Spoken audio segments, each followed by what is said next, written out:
Bonsoir. Comme annoncé, je suis désormais avec vous pour vous présenter le Ndimba, l'émission gouvernementale qui vous édifie sur les activités des différents départements ministériels. Alors ce soir, notre thème est fonction publique, modernisation du secteur et compétitivité du service public. Eh bien, comme vous l'avez compris, nous avons pour invité ce soir le ministre de la fonction publique, Jean-Marie Ogandaga. Bonsoir, monsieur le ministre. Bonsoir, Patricia. Merci encore d'avoir accepté notre invitation. C'est pour moi toujours un plaisir renouvelé d'être parmi vous. Je ne suis pas seule ce soir, je suis accompagnée d'Aimé Manix Modjo. Bonsoir Aimé Manix. Bonsoir Patricia, bienvenue dans le Ndimba. Bonsoir monsieur le ministre. Bonsoir Manix. Alors avec vous, Aimé Manix, nous ferons donc la première et la deuxième partie de ce dernier numéro du Ndimba de la saison en l'absence de Prosper Tanda qui est donc en arrêt maladie et d'ailleurs nous lui souhaitons un prompt rétablissement. Monsieur le ministre, tout d'abord, je voudrais vous féliciter pour votre prix que vous avez obtenu au Maroc. C'était donc à l'occasion de la réunion des pays membres du Centre africain de formation et de recherche administrative pour le développement, en sigle CAFRAD. Alors, parlez-nous justement de votre ressenti après ce sacre. Que peut-on retenir de cette organisation, monsieur le ministre? Merci Patricia de me permettre de parler un peu du CAFRAD. Le CAFRAD a été mis en place au lendemain des indépendances de la plupart de nos pays pour suppléer nos administrations de départ de l'ancienne administration coloniale. Et le CAFRAD est hébergé à Tanger jusqu'à présent, au Maroc, et c'est une institution importante qui forme l'élite africaine en matière d'administration. Comme l'indique son sigle, c'est un centre de recherche, développement en matière administrative. Et d'ailleurs, nous lui devons pas mal d'innovations en matière de fonctions publiques. Vous avez entendu souvent parler de la charte africaine des fonctions publiques. C'est un travail fait par le CAFRAD. Et vous connaissez la journée africaine des fonctions publiques aujourd'hui, que nous célébrons tous les ans. C'est encore une fois le CAFRAD, entre autres. Et le CAFRAD a estimé que beaucoup de choses sont faites dans nos pays, mais ces choses ne sont pas connues. Et même lorsqu'elles sont connues, très peu de personnes en parlent. D'où la création en 2015 de ces prix d'excellence qui récompensent les meilleures pratiques administratives dans les pays africains. Et nous sommes, cette année-ci a été la deuxième édition, et nous avons estimé l'année dernière qu'après la mise en place du nouveau système de rémunération, et après avoir assisté aux travaux du CAFRAD, nous nous sommes rendus compte que le Gabon avait sa place au niveau du giron international. C'est ainsi que nous avons candidaté pour le prix de l'innovation et de meilleurs services rendus aux usagers. Notre dossier a été retenu parmi plus de la trentaine de pays. Et le 5 juillet 2017 à Rabat, le Gabon a été sacré meilleur pays en matière d'innovation à travers son nouveau système de rémunération. Beaucoup de choses sont faites dans nos pays, au Gabon en particulier. Nous sommes en avance sur pas mal de choses. Malheureusement, nous n'en parlons pas. Et du coup, le commun des mortels, le commun d'usagers dit que nous ne faisons rien, rien n'est fait, rien ne bouge. Et pourtant là, ce ne sont pas les Gabonais qui nous ont primés, mais c'est l'Afrique qui nous a primés. Encore toutes nos félicitations, monsieur le ministre. Alors, Jean-Marie Ogandaga, vous allez souffler votre 52e bougie dans quelques jours, puisque vous êtes né un 27 juillet 1965 à Cocobiche, et c'est dans la province de l'Estuaire. En 1987, vous obtenez votre bac série B. Ce sésame vous ouvre donc la porte aux études supérieures. Et en 1992, nanti d'une maîtrise en sciences économiques, option économie d'entreprise, vous êtes admis à l'Institut de l'économie et des finances où, en 1995, vous êtes diplômé de cet institut. Et la même année, vous êtes également intégré dans la fonction publique en qualité d'administrateur économique et financier. En 2001, vous êtes reclassé inspecteur général des finances et vous avez par la suite occupé plusieurs responsabilités dans la machine étatique. Et depuis octobre 2014 jusqu'à ce jour, vous êtes ministre de la fonction publique et de la réforme administrative. Sur le plan politique, vous êtes militant du Parti démocratique gabonais et conseiller municipal à la commune d'Akanda. Alors, monsieur le ministre, est-ce que nous avons réussi à respecter votre parcours ? Non, mais c'est pas mal, vous avez dit l'essentiel. Merci bien, Monsieur le ministre. Si tel est le cas, eh bien, nous allons voir ensemble ce que les compatriotes pensent de leur ministre de la fonction publique, qu'est Jean-Marie Ogandaga. Jean-Marie Ogandaga? Non, après, à part la fonction publique, je ne pense pas qu'il ait dirigé un autre ministère. Ah, le ministre Ogandaga? Bon, la dernière fois que j'ai entendu parler de lui, c'était dernièrement au séminaire sur les retraites organisé par la CNSS. Affecté au ministère du Budget, il a été donc pendant tout ce temps, avant d'être ministre, un haut fonctionnaire de ce ministère, hein, après avoir parcouru tous les échelons de la carrière que vous connaissez, hein, de chargé d'études à la direction générale du budget, directeur de la SOL, conseiller chargé de la rémunération et de la fonction publique du ministre du budget, pour finir ministre de la fonction publique aujourd'hui. Monsieur le ministre Jean-Marie Ogandaga, depuis son arrivée au ministère de la fonction publique, il a apporté plusieurs réformes qui font de l'administration aujourd'hui une autre forme, une révolution dans notre administration gabonaise. Et monsieur Jean-Marie Ogandaga est un homme qui est venu pratiquement changer, qui est venu pratiquement remettre tout à plat au niveau du ministère de la fonction publique. Alors Jean-Marie Ogandaga, votre réaction après avoir entendu les propos de nos compatriotes? Je ne peux que dire que ce que les compatriotes pensent de moi, c'est un tout petit peu ce que je suis. Oui, j'ai la prétention et c'est vraiment l'ambition de changer notre fonction publique. Et c'est un tout petit peu ce qui me donne le courage de me dire que si je suis utile à mon pays, c'est en changeant une fonction publique que l'on croyait complètement moribonde et que nous estimons qu'il n'y a pas de pays fort sans fonction publique forte. Et l'équipe que j'ai aujourd'hui montre qu'ils sont tous orientés vers la recherche de cette excellence. Alors, Aimé Manix, d'abord cette partie sur la politique institutionnelle du ministère de la fonction publique. C'est cela, Patricia. Mais d'abord, permettez-moi d'adresser personnellement mes félicitations au ministre de la fonction publique qui est venu avec son trophée, je peux le remarquer, et dire un prompt rétablissement à Prosper Tonda que je remplace dans cette première partie. Alors, Jean-Marie Ogandaga, vous êtes à votre deuxième passage dans le Ndimba. Après la première saison, vous êtes encore là, donc vous êtes toujours membre du gouvernement. C'est l'occasion de rappeler clairement à tous ceux qui nous suivent, et une fois encore, ce qu'on doit entendre par fonction publique. Merci Manix. La fonction publique, il faut la définir, on peut la définir de deux façons. La première définition qui vient en tête de beaucoup de compatriotes, c'est le ministère de la fonction publique. Et cette définition, pour moi, elle est réductrice. Parce que la fonction publique, pour moi, c'est la fonction de l'État. Fonction de l'État parce que partout où s'exerce le pouvoir, l'autorité de l'État, nous sommes dans la fonction publique. Maintenant, on peut avoir des démembrements, mais la fonction publique, c'est la fonction de l'État. Très bien. Doit-on faire une différence entre fonction publique et service public? Non. Nous ne devons pas faire la différence. Parce que la fonction publique, comme je vous ai dit, c'est au lato sensu, c'est au sens large. Maintenant, le service public, c'est ce qui sort de la fonction publique. Parce que si nous avons la fonction publique, c'est pour réaliser des missions de service public.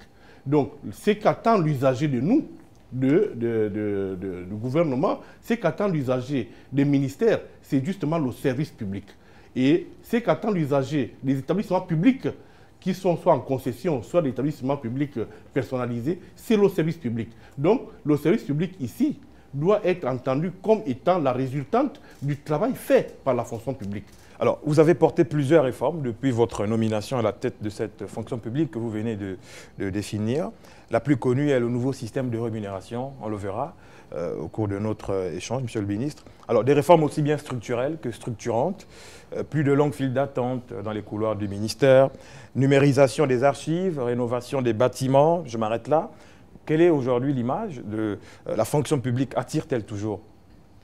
Plus que par le passé, la fonction publique est devenue même très attrayante. Moi, je vous demanderai de faire une enquête auprès de nos universités, auprès de nos écoles, auprès de nos hôpitaux.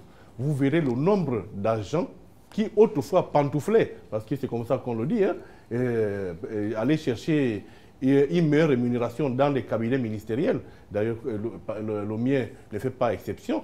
Mais dès la mise en œuvre du nouveau système de rémunération, nous avons vu un flot de retour vers l'établissement d'origine. Un sens contraire. Un sens contraire, et un sens contraire qui était voulu par le chef de l'État. Ça, je vais vous faire une confidence.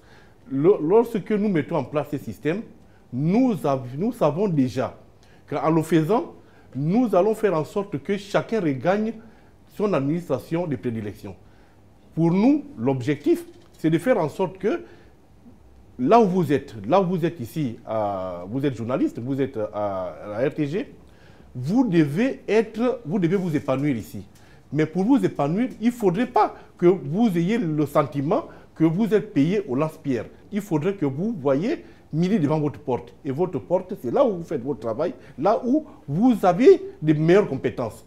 Et pour que chacun se sente bien dans son emploi, il faut que dans cet emploi, il y ait la rémunération qu'il faut.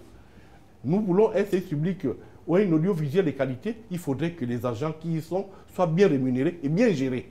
Donc, c'est ça notre objectif. Monsieur le ministre, justement, vous parlez de cette rémunération. Est-ce qu'elle est équitable à tous les niveaux? Ah oui. Vous savez que la fonction publique, par définition, la première règle d'une bonne fonction publique, c'est l'équité. Parce qu'il ne faudrait pas que l'on se dise que moi, je suis en catégorie A1, le fait d'être au ministère de la Communication, je suis moins valorisé que celui qui a l'éducation nationale. Et le fait d'être à l'éducation nationale, je suis moins valorisé que celui qui a la fonction publique. C'est ça l'équité. Le même traitement pour tous, dès l'instant où nous avons le même niveau. C'est effectif. C'est effectif. Et vous, en tant que ministre de la fonction publique, vous avez donc la charge de gérer tous les agents publics de l'État, du moins les civils, en rapport avec le nouveau système de rémunération. C'est sûrement à travers la mise en place des directions centrales des ressources humaines, des CRH, qui là aussi fait partie des réformes au niveau du ministère de la fonction publique. En quoi consiste la mise en place de ce nouveau mode de gestion des ressources humaines? Je vais vous apprendre une chose. Une réforme, ce n'est pas un fleuve, le cours d'un fleuve tranquille. Une réforme se heurte aux résistances des habitudes. Une réforme, elle est structurelle et structurante, vous l'avez dit. Exact. Mais pour y arriver, il faut d'abord qu'elle soit acceptée. Et c'est une réforme, c'est un changement. Un changement, quelquefois, des paradigmes qui nous amènent à nous remettre en question. Et aujourd'hui, nous nous sommes rendus compte que pendant plus de 30 ans, et je dis bien plus de 30 ans, c'est que là, je peux vous dire même 40 ans, nous avons fonctionné avec une fonction publique qui n'était pas une fonction publique digne de porter le développement d'un pays. Et ça, le chef de l'État l'a compris. Il suffit de lire dans son programme, dans le plan stratégique à émergent, vous verrez qu'il l'a dit, qu'il veut une administration de développement. Mais comment y arriver, mon cher ami? Nous ne pouvons y arriver qu'en changeant les structures. En changeant les structures, d'abord, la première structure a changé sa structure mentale. Il faut que nous cessions de croire que la fonction publique est un poste d'ajustement. La fonction publique est un endroit où l'on vient lorsqu'on a raté partout. Il faudrait qu'on vienne à la fonction publique par devoir, qu'on vienne à la fonction publique parce que nous voulons faire carrière et nous voulons donner le meilleur de nous-mêmes à notre pays. Avant, quand vous allez dans les bistrots, vous entendiez une seule chose. C'est un fonctionnaire. Celui qui est sous là, c'est un fonctionnaire. Quand vous voyez le plus mauvais des agents, c'est un fonctionnaire. En fait, le mot fonctionnaire, le mot agent d'État était attaché à la paresse, était attaché à l'incompétence, était attaché à tout ce qui n'est pas reluisant. Mais, mon frère, là je parle ici aux Gabonais. Lorsque nous regardons notre pays, où trouve-t-on les plus diplômés d'un pays, de notre pays ici? La fonction publique. Fonction publique, très bien. Nous nous sommes rendus compte que pendant plus de 40 ans, l'agent de l'État n'a pas été géré. Nous recrutons un matricule, mais une fois recrutés, nous lâchions des agents dans la nature, sans aucune gestion. Et nous, la preuve, c'est que nous appelions du personnel. Dans l'administration, on disait, nous avions des directions du personnel. Aujourd'hui, ce sont les DCRH, Direction Centrale des Ressources Humaines. C'est là où je voulais en venir. C'est là le premier changement structurel, structurant et en profondeur. Nous passons de la direction du personnel à la direction des ressources humaines. Ce qui veut dire concrètement que nous avons recentré notre analyse. Nous savons désormais que la première ressource de notre administration, elle n'est pas financière. c'est la ressource humaine. Pendant longtemps, nous avons mis l'accent uniquement sur la ressource financière, ce qui a été une grossière erreur. À présent, Jean-Marie Ogandaga, nous allons aborder un autre pan de la réforme au sein de votre secteur, mais d'abord ce reportage. Discours à la nation du 31 décembre 2014. Le chef de l'État rappelle la nécessité de réformer le système de rémunération des agents de l'État. La transformation de l'administration est une priorité essentielle, disait-il. L'absence de vision et d'objectifs dans la gestion de la rémunération de l'agent public depuis plus de 20 ans, continuait-il, a eu pour conséquence l'absence de cohérence du système, ce qui s'est traduit par un accroissement de la masse salariale et la faiblesse des pensions que touchent nos compatriotes admis à faire valoir leur droit à la retraite. Longue mémoire, la réforme a été lancée en fait à la faveur du Conseil des ministres du 6 octobre 2011. CQFD, ce qu'il fallait démontrer, c'est le NSR, le système de rémunération avec un N devant, pour nouveau. La gestion des carrières, le calcul des salaires en fonction du nombre de jours effectivement travaillés, l'évaluation des agents, la connaissance précise des affectations et des emplois, un avancement au mérite. Pour ce faire, un nouveau système de rémunération met fin à certaines primes et indemnités pour les réintégrer directement dans la solde de base. Les accessoires intègrent la solde, donc cela élargit la base de cotisation de la retraite. On parle d'une conversion en valeur indiciaire. Suivez-nous, la valeur du point d'indice passe de 425 à 500 francs. Le solde de base se calcule désormais de la façon suivante, c'est selon les catégories et les grades. Solde de base égale indice multiplié par valeur du point, 500. Exemple, au grade 141, l'indice est 785. La solde de base de l'agent sera donc 785 fois 500, avec passage d'une grille unique à une pluralité de grilles modifiables de manière indépendante. Voilà bien une réforme emblématique en faveur du pouvoir d'achat des Gabonais et d'une plus grande transparence. Équité, justice, flexibilité, attractivité. Jean-Marie Ogandaga, quels sont aujourd'hui les premiers effets justement de la mise en place de ce nouveau système de rémunération? Question difficile parce que j'aurais aimé que cette question soit posée aux bénéficiaires de ces nouveaux systèmes. Mais en tant que concepteur et acteur, je peux dire que ce nouveau système jusqu'à présent a des effets bénéfiques sur la rémunération de l'agent public. Et c'est d'autant plus qu'il a substantiellement amélioré.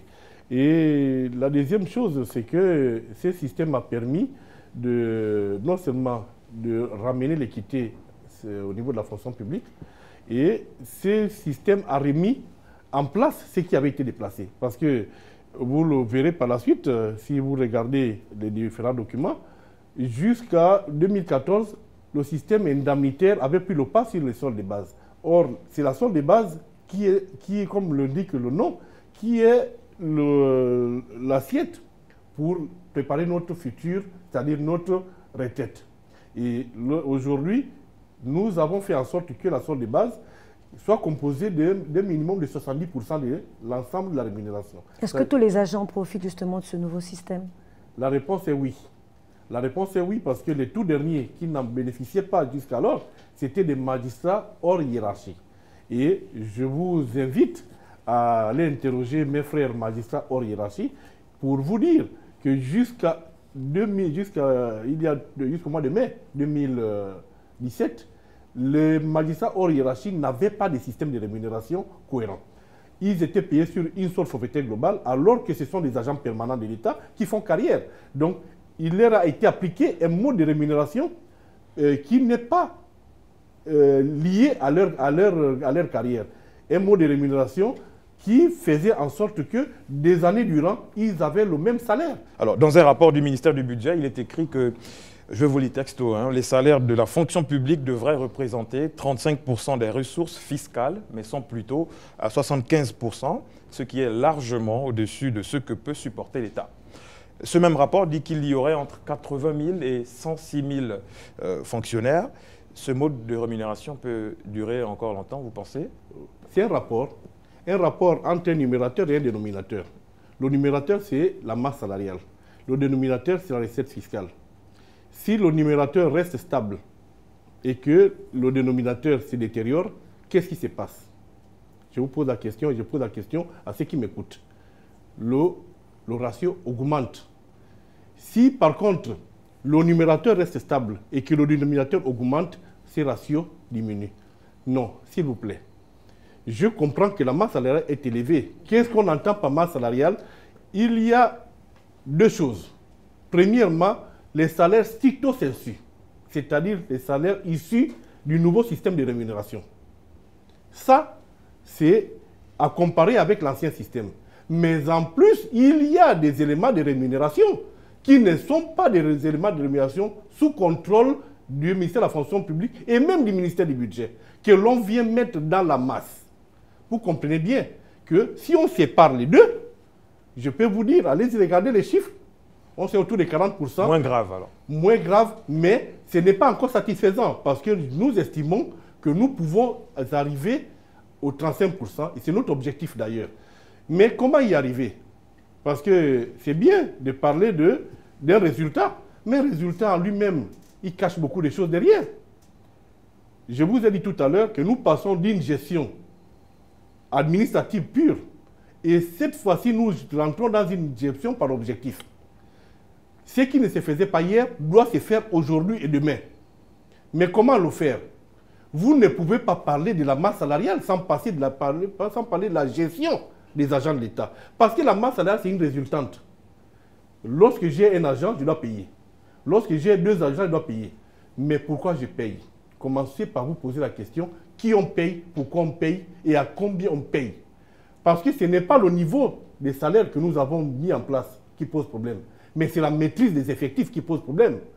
Parce qu'il y a la maîtrise des effectifs réels, et il y a le problème de la gestion au quotidien de cet effectif. Donc, pour moi, la masse salariale telle que ces rapports disent, ces rapports, il est vrai, lorsque vous le mettez dans son contexte, mais lorsque vous le sortez de ce contexte, il n'est pas vrai, parce qu'il n'a pas vu la composition des salaires. Il n'a pas vu tous les éléments qui rentrent dans la masse salariale. L'objectif pour moi est de savoir, est-ce que l'agent de l'État, à qui je demande des résultats, pouvait continuer à percevoir le salaire qu'il avait en 2014. Ils l'ont dit clairement au chef de l'État que non. Et le chef de l'État a eu le courage de dire, oui, puisque vous dites qu'il y a un problème, dites-moi ce qu'il faut faire, et c'est ce qui a été fait. Mais aujourd'hui, la masse salariale que nous avons, et ça c'est le lieu de le dire ici aussi, le Gabon a une particularité. Nous sommes le seul pays, bien l'un des rares pays, où l'ensemble de l'administration, parce que la masse salariale dont on parle n'est pas la masse salariale des fonctionnaires. Ah non? Il s'agit de la masse salariale de l'État. C'est la masse salariale de l'État. Donc ça aussi, il faudrait qu'on dise des choses. Il s'agit de la masse salariale de l'État parce que nous rémunérons la fonction publique, la particularité de rémunérer tout le monde. Le fonctionnaire y est payé par la fonction dans cette masse salariale. Exactement. Le militaire y est payé. Le policier y est payé. Le politique y est. La main-d'œuvre permanente y est. Justement, Monsieur le ministre, le budget alloué au paiement des salaires augmente tout de même de 5% chaque année, malgré la chute justement du baril du pétrole au détriment des budgets de fonctionnement. Est-ce que la stratégie trouvée est que le nouveau mode de rémunération puisse aujourd'hui résister à cela? C'est faux. C'est de combien exactement? Mais justement, je peux vous dire qu'il a régressé. Il augmentait de 5%, et même pas de 5%. Moi, je peux même vous dire. Jusqu'en 2014, la masse a augmenté de 25 milliards. De 2014 à 2015, 31 milliards, selon le rapport du ministère du Budget. Justement, la masse a augmenté structurellement de 25 milliards. Lorsqu'elle n'était pas prise en charge dans l'année, il constituait les rappels. Si vous entendez parler des rappels, c'était justement à cause de cette augmentation. Lorsque se faisait dans l'année, elle intégrait dans les salaires annuels. Lorsque ce n'était pas fait dans l'année, ça rentrait dans les rappels, c'est-à-dire les arriérés dus. Mais je vous invite à faire une enquête. De 2015 à aujourd'hui, la masse salariale a diminué. On est passé de 732 à 712 milliards. Ce qui veut dire qu'il y a un effort qui est fait en matière de maîtrise. Et cet effort n'est pas suffisant, j'en conviens. Mais nous devons faire plus. Nous avons arrêté l'avancement automatique. Nous avons mis en place l'avancement au mérite et l'avancement à l'évaluation. Nous avons été surpris, nous, à la fonction publique, quand nous sommes arrivés, que l'avancement au mérite existe depuis 40 ans, dans tous nos textes. Personne ne l'a mis en œuvre. Nous avons pris le plus mauvais type d'avancement, qui est l'avancement à l'ancienneté, et ça, Nous l'avons appelé, chacun s'assoit, Dieu le pousse. Et Dieu est fatigué de nous pousser. Donc aujourd'hui, c'est à nous-mêmes de nous prendre en main. C'est pourquoi nous avons dit que pendant 40 ans, on a laissé que Dieu nous aide, mais désormais nous devons nous aider nous-mêmes à évaluer nos agents. Et aujourd'hui, c'est chose faite. Avec tous les départements ministériels, nous y travaillons quasiment tous les jours pour la finalisation des critères d'évaluation de chaque structure. Monsieur le ministre, nous avons tous un parent en ce moment qui passe le baccalauréat, du fils au frère, ainsi de suite. Alors, à l'issue des proclamations de ce baccalauréat, certains voudront s'arrêter là, ne pas continuer les études supérieures et auront peut-être le désir d'intégrer la fonction publique. De ce fait, ils retrouveront dans un moule ceux qui ont des diplômes en dessous du BEPC, mais qui sont aussi demandeurs d'emploi, parce que la fonction publique est un gros employeur. Quel est aujourd'hui le poids des catégories C1 et C2, si aussi on doit tenir compte de la masse salariale? Ces deux catégories n'auraient dû jamais exister. C'était des catégories qui avaient été mises en place pour des contractuels. Malheureusement, les mauvaises habitudes ayant la vie dure... C'est la question de relance que j'avais prévu de vous poser, monsieur le ministre. Justement, on a fini par en faire des éléments permanents. C'est pourquoi il ne nous a pas été difficile de supprimer ce qui n'aurait jamais dû exister. C'est eux qui gonflaient la masse salariale? Non, non, loin de là. Et la main-d'œuvre non permanente, monsieur le ministre? Ce sera une autre volet, je vous en parlerai. Donc, il faut éviter de jeter la pierre sur des catégories de personnes. La catégorie C, lorsqu'elle a été mise en place, a sa raison d'exister. Mais sauf que on a mis en dessous de C, des C-. Vous comprenez? D'où C1, C2, c'était des C-. Si il fallait être concret, c'était des C-, c'est-à-dire des personnes qui n'auraient jamais dû être agents de l'État. Parce que n'oubliez pas que la fonction publique, même si on veut faire du social, mais c'est quand même un corps d'élite. C'est l'élite qui doit être de la fonction publique. Malheureusement, nous-mêmes, nous avons fait une fonction publique quasiment au rabais. Donc, il était temps que l'on rattrape ces choses-là. La plupart de nos enfants, de nos petits frères, veulent apprendre. Il faut leur donner le motif d'espérer qu'en apprenant mieux, ils peuvent être mieux intégrés. La fonction publique est une et indivisible. Qui dit fonction publique, c'est fonction de l'État. Éducation nationale, enseignement supérieur, santé, justice, tout se tient. C'est ça la fonction publique gabonaise. Et donc, il faut permettre, vous vous imaginez si ces enfants s'arrêtent tous au bac, qui sera magistrat demain? Or, pour être magistrat, il faut passer par la faculté. Alors, clairement, monsieur le ministre, la loi qui stipule que pour entrer à la fonction publique, il faut avoir au moins le BEPC, est-ce qu'elle est restée telle qu'elle? Elle est en train d'évoluer parce que le BEPC était une référence hier. D'ailleurs, pourquoi vous ne parlez pas de la maîtrise? Pourquoi vous parlez du BEPC seulement? Parce que c'est le diplôme moyen. Justement, hier, il fallait... En dessous du BEPC, on ne peut pas entrer à la fonction publique. Justement, Manix, hier, pour accéder à la catégorie A, il fallait la maîtrise. Aujourd'hui, la maîtrise, c'est l'histoire du passé. Exactement, aujourd'hui, nous sommes le au système master. LMD. Oui. Très bien, nous avons... Parce que lorsque nous vous disons que nous sommes dans une fonction publique une et indivisible, ce qui se passe dans les universités ne laisse pas la fonction publique indifférente. Nous devons nous adapter. Donc, vous comprenez bien que si nous sommes passés du plus haut diplôme de fin d'études universitaires, la maîtrise, aujourd'hui nous sommes au master, pourquoi voulez-vous qu'on laisse le plus bas niveau tel que là où il était? Nous remontons également d'un cran. Ce qui veut dire que si nous voulons avoir une fonction publique d'excellence, on ne peut pas tirer vers le bas. Nous l'avons très longtemps tiré vers le bas, ça suffit. Il faut remonter les standards. Et remonter les standards veut dire faire en sorte que le dernier diplôme, qui hier était le BPC, demain doit être peut-être le bac. Je vous invite à présent à suivre ce reportage axé notamment sur le nouveau mode de gestion des carrières des agents publics.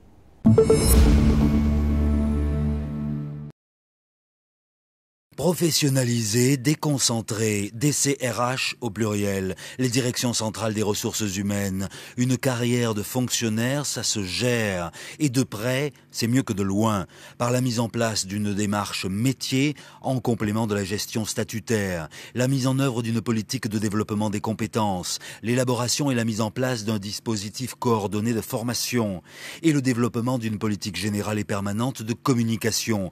Car longtemps, trop longtemps, La politique de gestion prévisionnelle des ressources n'intégrait pas la dimension budgétaire, pas plus l'adaptation des compétences, l'évaluation et la formation dans une relation bidirectionnelle avec l'univers éducatif et les besoins du marché. Une entreprise titanesque que celle de vouloir établir la carte d'une terra quasi incognita, la taille et les formes d'une administration, le coût budgétaire et humain de chaque structure et de chaque programme. Bref, passer le mammouth au scanner.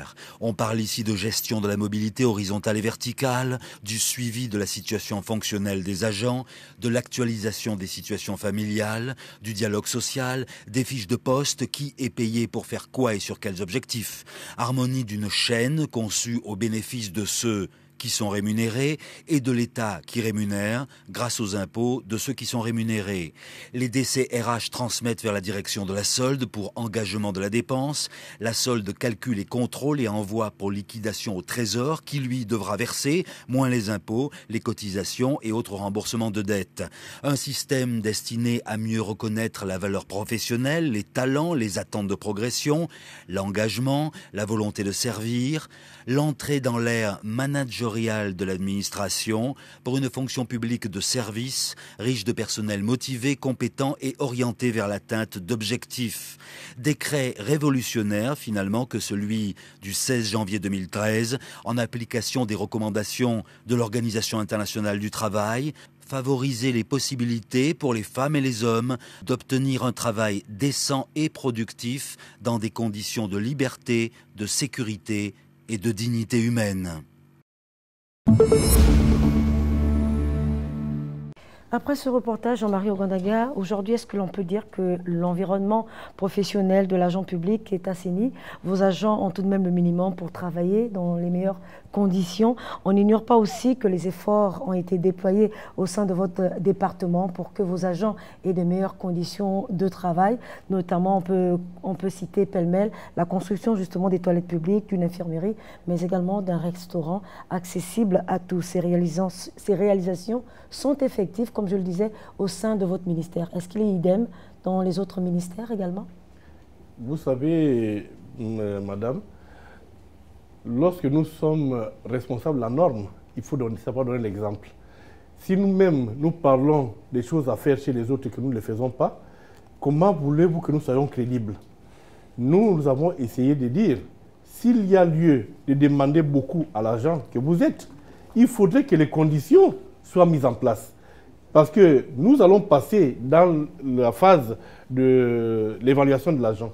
Mais l'agent peut vous dire, mais vous m'évaluez, est-ce que vous m'avez donné des conditions pour que je remplisse ma mission correctement?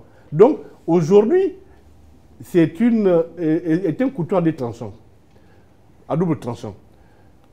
Premièrement, la mise en place des politiques publiques, la mise en œuvre des politiques publiques requiert préalablement que les conditions de travail soient mises en place par les politiques que nous sommes. Donc, demain, l'équipement de nos ministères, l'équipement de nos collaborateurs ne sera plus une option. Ça va être une obligation. Ceux qui ne le faisaient pas doivent savoir, que ce soit les ministres, que ce soit les secrétaires généraux, que ce soit les directeurs généraux ou les directeurs ou les chefs de service, qui ne s'occupaient pas des conditions matérielles et organisationnelles de leurs ressources humaines, doivent savoir désormais que c'est une obligation. Alors, en même temps, vous mettez les conditions nécessaires à la performance de vos agents et partant des agents des autres secteurs. Vous évaluez les agents publics à travers un système de contrôle, vous en parliez un tout petit peu, va-t-on dire. Alors, l'agent public doit désormais rendre compte de son travail. On a entendu tout à l'heure dans un sujet qu'il sera payé en fonction des jours de travail. Comment cela se fait-il aujourd'hui, exactement? Est-ce que c'est un système justement de pointage journalier, monsieur le ministre? Appelez-le comme vous voudrez. Vous savez, la faiblesse que nous avons eue jusqu'à présent, c'est de croire que la fonction publique est incapable, ou bien nous sommes des agents à part. Or, nous sommes des agents à part entière. Si nous sommes des travailleurs, on n'est pas des travailleurs différents d'un secteur privé. La seule différence, c'est notre statut. C'est tout. Mais un agent est un agent. Lorsque je suis payé 8 heures, 8 heures parce que la journée de travail, c'est 8 heures. Lorsque je fais moins de 8 heures, Parce que pour moi, j'arrive au travail à 10 h et avant 15 h, je suis parti, je n'ai pas quand même d'occupation. Est-ce que je suis loyal vis-à-vis de mon pays? La réponse est non. Est-ce que je suis loyal vis-à-vis des compatriotes? La réponse est non. Imaginez-vous un seul instant, monsieur Manik, vous qui posez la question. Un enseignant qui doit faire cours à votre enfant et vous déposez votre enfant à 7 h 30 au travail, à l'école, et l'enseignant n'arrive qu'à 10 h. Et avant midi, l'enseignant est parti. Que direz-vous? Imaginez-vous, vous allez à l'hôpital. Vous êtes malade. Le médecin doit être là à 7 h 30. Le médecin n'arrive qu'à 10 h, vous avez le temps de mourir. N'est-ce pas? Mais ça, c'est parce que ce sont des services que l'on voit. Mais dans nos bureaux, lorsque moi j'arrive, mes agents arrivent à 10 h. Or, il y a un agent qui part du Wellington, qui part de Vendo pour venir chercher une information parce que cet agent également doit aller travailler dans son service. Mon agent qui est censé donner le renseignement arrive à 10 h. Pendant ce temps, l'usager est assis. S'il vous plaît, dites-moi si c'est ça de bonnes pratiques. La réponse est non. Qu'est-ce qu'on fait, monsieur le ministre? Qu'est-ce qu'on fait? Il faut changer de mentalité. Il faut changer d'organisation. Il faut faire en sorte que si nous sommes payés de 7h30 à 15h30, donc 8 heures de travail, il faudrait que nous soyons là. Si maintenant on n'est pas là à 7 h, si on arrive à 8 h, nous ne débauchons pas avant 15h30, nous débauchons à 16 h. Et ainsi de suite. Que nous remplissions les 8 heures. Maintenant, que faire? Il faut que nous, les responsables, moi, ministre, je dois être au travail à 7 h 30.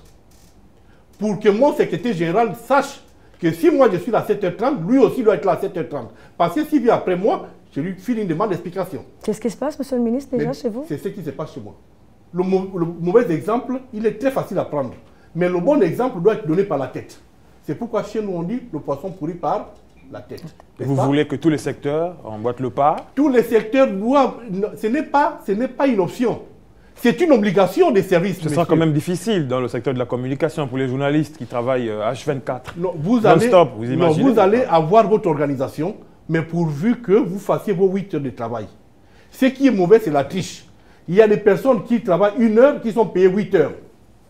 Mais lorsqu'il va à la fin du mois à la banque, il ne dit pas que j'ai travaillé pendant 1 heure par jour et j'ai travaillé pendant 8 heures au lieu de 30 heures ou bien au lieu de 48 heures. Il triche. Nous trichons avec l'État. Et il faudrait que ça cesse, mesdames et messieurs. Parce que la masse salariale qui est élevée, c'est justement cette masse salariale qui est payée brute. Si demain on passe au pointage et on passe aux heures travaillées effectivement, cette masse salariale va peut-être diminuer de moitié à la fin du mois. Donc si vous voulez que le Gabon change d'image et que cette image qui nous colle à la peau d'une fonction publique de paresse, une fonction publique corrompue, une fonction publique démotivée, il faudrait que nous changions de mentalité. Et ça, ce n'est pas le président de la République qui va nous demander, qui va venir mettre ça dans notre tête, ni le Premier ministre, ni le ministre que je suis. Nous tous, nous devons nous dire, nous sommes au service des usagers. Aujourd'hui, Nzimba est une référence. N'est-ce pas? C'est bien de le dire. Très bien, mais moi je suis Gabon 24 tous les jours. Mais pourquoi Gabon 24 arrive à le faire? C'est du public, n'est-ce pas? C'est cela. Très bien. Zimba, c'est du public. Ce qui veut dire que c'est une question de mentalité, une question de personnes. Donc ce n'est pas une question de structure, c'est une question d'organisation structurelle mentale. Donc vous comprenez bien que ce que j'ai dit, je ne presse pas dans le désert. Le ministère de la fonction publique en est un exemple aujourd'hui. Vous voyez tous mes services. Allez-y. Avant, quand vous arrivez à la fonction publique, à midi, il n'y avait plus personne. Mais aujourd'hui, jusqu'à 19 h, les gens sont là. Ils travaillent et ils produisent. Ce qui veut dire que si eux, ils ont changé, c'est que d'autres services peuvent changer. Et le vôtre en est un exemple. Il a commencé par changer. Donc, c'est pour dire que le bon exemple doit être donné. Et ne vous en faites pas, mesdames et messieurs. Si nous trichons avec nous-mêmes, vous êtes convaincus au moins d'une chose, c'est que rien ne changera. Mais si nous disons que être agent d'État, c'est déjà une chance. C'est déjà un privilège. Parce que nous sommes des privilégiés par rapport aux autres qui sont au chômage. Nous sommes privilégiés par rapport à ceux qui sont au privé, qui aimeraient être fonctionnaires. Mais pourquoi être fonctionnaire s'accompagne-t-il par des résultats piètres? C'est parce que nous avons mis dans notre tête que c'est l'endroit où je dois y aller pour ne pas travailler et pour être à l'abri d'un licenciement, pour être à l'abri du chômage. Il faudrait que ça cesse, cher ami. Il faudrait que ça cesse. En tout cas, vous faites une très belle campagne pour montrer combien la fonction publique a changé, commencer par le département lui-même. Alors, Monsieur le ministre, pour qu'un agent soit performant, il est bon qu'il renforce ses capacités grâce à des stages verticaux ou horizontaux, c'est cela. Cela va faire 1 an que vous avez déclaré que la fonction publique n'enverra plus les agents en stage jusqu'à nouvel ordre. Pourquoi, Monsieur le ministre? Encore un mauvais procès. Un mauvais procès. La presse l'a bien rapporté. Non, la presse l'a rapporté. Peut-être faut-il que vous nous l'expliquiez. Non, justement, correctement. Je suis là pour vous l'expliquer. Allez-y. Non, ne faites pas de procès d'intention. Nous avons fait un audit des stages. Jusqu'alors, personne ne parle de ces choses-là. Nous dépensions plus de 7 milliards par an pour des stages qui ne rapportent rien à l'État. Nous sommes dans Zimba, n'est-ce pas? On dit Nganga, danser, il pose un peu, n'est-ce pas? Et il fallait poser. Pour dire, les stages, c'est quoi un stage? Il fallait revenir à la définition des stages. Il fallait revenir à l'objectif des stages. Il fallait revenir au cours des stages. Il fallait nous demander le stage pour qui et pourquoi. Ce travail a été fait. Et nous nous sommes rendus compte que 90% des stages ne servaient qu'à reclasser les agents de l'État.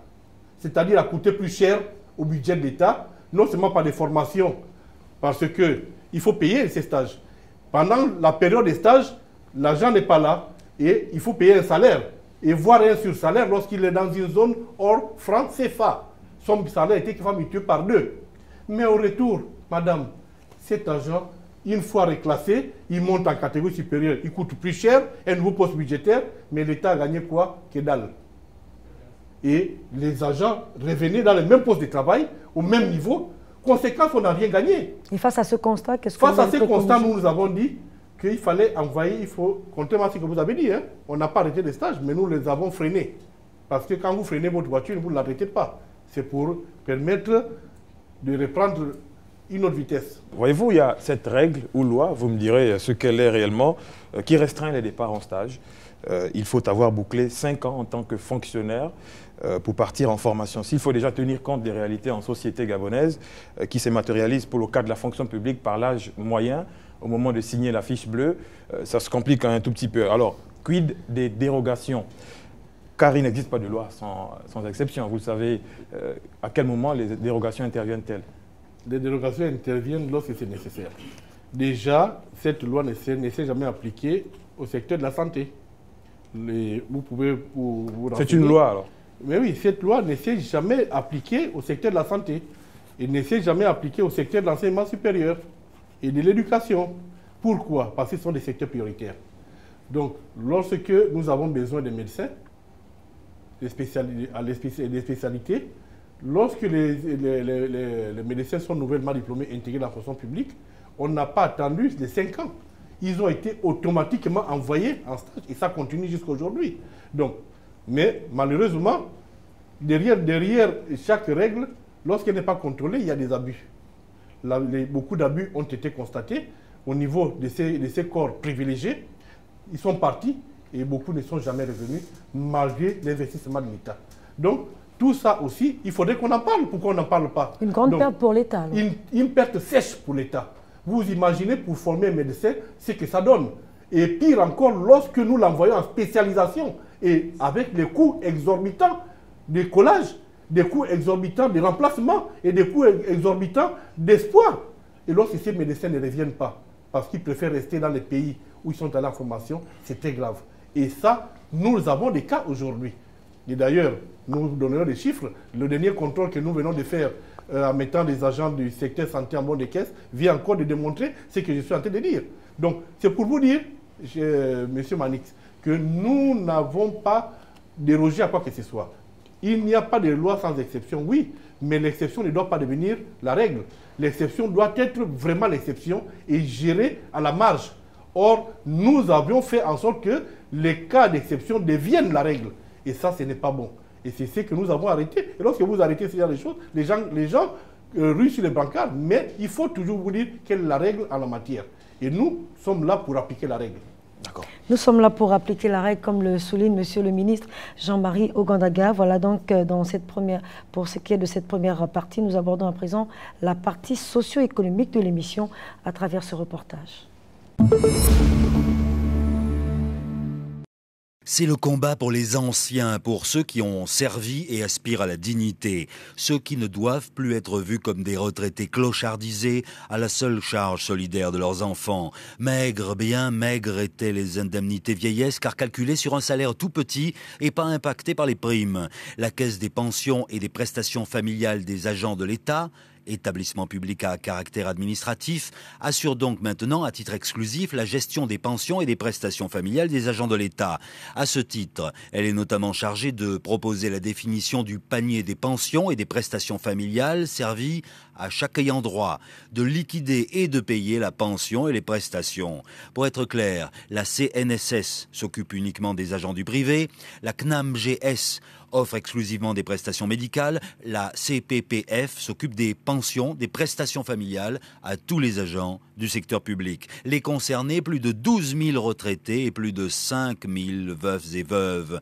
Ambition de la politique gouvernementale, placer l'homme, et forcément les femmes, au cœur du développement en réduisant le niveau de pauvreté des citoyens. La réforme du système des pensions vise à la fois la revalorisation des pensions déjà concédées et le rehaussement du niveau des pensions futures. Le NSR est passé par là et l'assiette de cotisation est élargie, voire le bulletin de solde. Pour rappel, solde de base égale valeur du point d'indice multiplié par l'indice. Donc nous sommes dans le 65-35.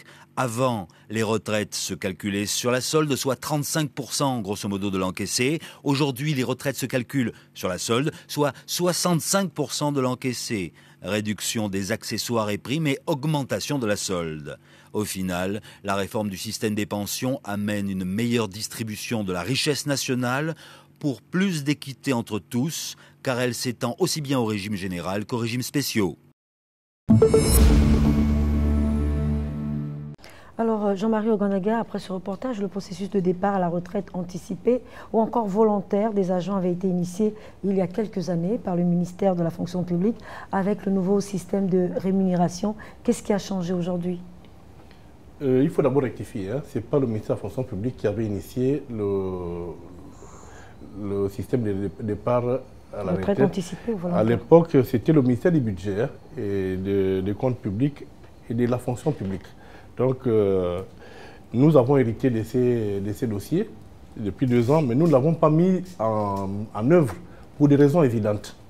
Il faudrait que nous évitions dans notre pays de répéter des choses qui ont échoué. Nous avons vu les privatisations au niveau des entreprises parapubliques. Nous avons payé, beaucoup d'argent a été payé, et je peux vous dire que c'est de l'ordre de plus de 50 milliards qui ont été payés pour... Donc ça a été un échec selon vous? Justement, ce n'est pas selon moi, c'est selon vous-même. Votre ministère, il y a beaucoup d'agents qui sont venus des Gabon Télécom et des Gabon Post qui sont aujourd'hui en sous-emploi et quasiment même en quasi-chômage du département qui est le vôtre. Donc pourquoi recommencer ce qui a échoué? Nous avons dit, pour éviter de répéter ce type d'erreur, il faut que nous repensions ces systèmes de départ anticipé à la retraite. Et nous avons mis une nouvelle couche, qui est la reconversion. Parce que, si vous regardez bien, toutes les personnes qui sont parties des Gabon Télécom et Gabon Post, et même d'autres entreprises, ils sont venus cogner à la porte de la fonction publique. Et la fonction publique a dû recruter plus de 800 personnes sans qu'il n'y ait un besoin réel de la fonction publique. Encore une fois, tout à l'heure, je vous disais, nous avons utilisé la fonction publique comme étant un poste d'ajustement. Quand ça allait mal ailleurs, on disait non, on pouvait mettre la fonction publique. Et c'est ce qui est arrivé. Et nous ne voulons plus reprendre ce type d'erreur. C'est pourquoi, en ouvrant ces chantiers à nouveau, nous avions demandé, nous avons fait une étude pour dire ces agents qui doivent partir, il faudrait leur donner une possibilité de réinsertion. Et comment le faire? Nous ne pouvions pas laisser partir des agents qui, quelquefois, c'est des bons agents qui sont démotivés. Il fallait déjà qu'on leur demande, est-ce que vous voulez vraiment partir? Ce qui a prévalu il y a 1 an, 2 ans, ce qui a fait en sorte que vous voulez partir, est-ce que c'est encore le cas aujourd'hui? Sinon, vous restez. C'est surtout lorsqu'ils sont de bons agents. Parce que c'est ce que vous appelez la reconversion? Non, ça c'est d'abord la décision. Mais maintenant, ceux qui doivent partir, il faudrait que l'on sache, lorsqu'ils sont ingénieurs, agro-industrie et autres, il fallait qu'on se demande si cet agent ne voulait pas se mettre à son propre compte. S'il voulait se mettre à son propre compte, nous lui proposions que nous avons aujourd'hui, au niveau du Gabon, des projets intéressants et importants, comme le programme Graines. Nous avons le programme des AGR. Et nous avons d'autres programmes, les pédards et autres, notamment dans le domaine agricole, dans le domaine de la pêche et autres. Nous leur donnons des possibilités de se réinsérer. D'où la reconversion nécessaire. Et c'est pourquoi d'ailleurs nous avions dit que les stages ne doivent plus être seulement ces moyens d'aller chercher à nous recaser dans l'administration. Les stages doivent être pensés. Pour cette catégorie de personnes, la fonction publique est prête à donner une formation pour que ces agents se réinsèrent dans leur nouvelle activité. D'où le volet réinsertion. Donc vous comprenez que nous voulons bien qu'ils partent. Mais nous ne voulons pas en faire des futurs chômeurs qui, une fois au chômage, ils vont accuser le gouvernement, ils vont accuser le président Ali Bongo Ondimba d'avoir mis en place un programme qui crée du chômage. Bien, Monsieur le Ministre, puisque nous sommes dans la partie socio-économique de l'émission, peut-être faut-il qu'on arrive à se dire finalement combien a coûté le nouveau système de rémunération dans sa mise en œuvre, qui est une grande révolution quand même. Dans la mise en œuvre, il faut d'abord commencer par dire combien il aurait coûté si on n'avait rien fait. Parce que j'aime bien... On peut déjà imaginer combien il aurait coûté si on n'avait rien fait. Très bien. Regardez tout ce que vous avez aujourd'hui présenté comme défaut. Il faut la poser aux syndicalistes, cette question, si on n'avait rien fait. Vous aurez l'occasion face à face d'avoir un syndicaliste. Justement, vous pouvez faire ce travail également, parce que la question de savoir combien il a coûté aujourd'hui, je peux vous dire qu'il a coûté... au niveau des soldes de base, une augmentation de l'ordre de 100 milliards en intégrant ce qui n'était pas payé par la solde. Parce que dans les calculs que vous faites, hier, nous payons la PIR. La PIR, c'est la prime d'incitation à la recherche, était payée à la main, était payée à part. Nous l'avons intégrée dans la masse salariale. Donc, lorsque la masse salariale augmente, c'est que nous avons tout simplement changé la nature de la dépense. Ce n'est pas une augmentation budgétaire, c'est tout simplement une augmentation du changement. Hier, vous aviez la PIF, la prime d'incitation à la fonction enseignante. Elle était payée à la marge. Nous l'avons intégrée dans le système de rémunération. Donc, à partir de ce moment, vous voyez que nous avions des éléments qui étaient exogènes au modèle, que nous avons mis dans le modèle, qui sont devenus aujourd'hui des éléments endogènes du modèle. Donc, cette croissance, cette augmentation faciale, en réalité n'est pas une augmentation, ce n'est qu'un changement de mode de règlement. Vous savez, hier, nous avions des grèves quasiment tous les trimestres. Parce que la PIR n'est pas payée, la PIR est en retard. Aujourd'hui, nous avons arrêté ce que nous avons gagné, justement. Le gain, c'est justement l'arrêt des grèves, entre autres. Aujourd'hui, les enseignants ne feront plus grève parce que leur PIR n'est pas payé, parce que leur PIR est aujourd'hui intégré dans le système de rémunération et ils le perçoivent tous les 25 du mois. Donc, voilà le premier gain. Deuxième gain, les éléments qui étaient autrefois accessoires sont aujourd'hui dans la solde de base. Le deuxième gain, c'est l'amélioration du système de pension.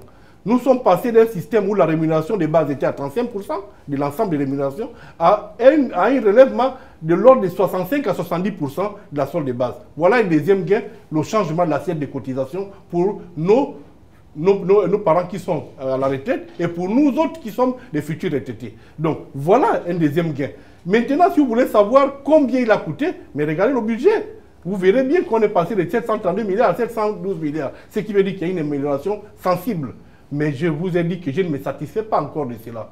Parce que je serai satisfait lorsque tous les éléments qui concourent à la masse salariale seront maîtrisés par le département dont j'ai la charge. Parce qu'il y a beaucoup d'éléments encore qui continuent à nous échapper. Donc le prix que vous avez obtenu du CAFRAD aujourd'hui ne suffit pas, vous en voulez un peu plus encore. J'en veux plus. Vous savez, le défunt président Omar Bongo disait que plus on lui en donnait, plus il en voulait.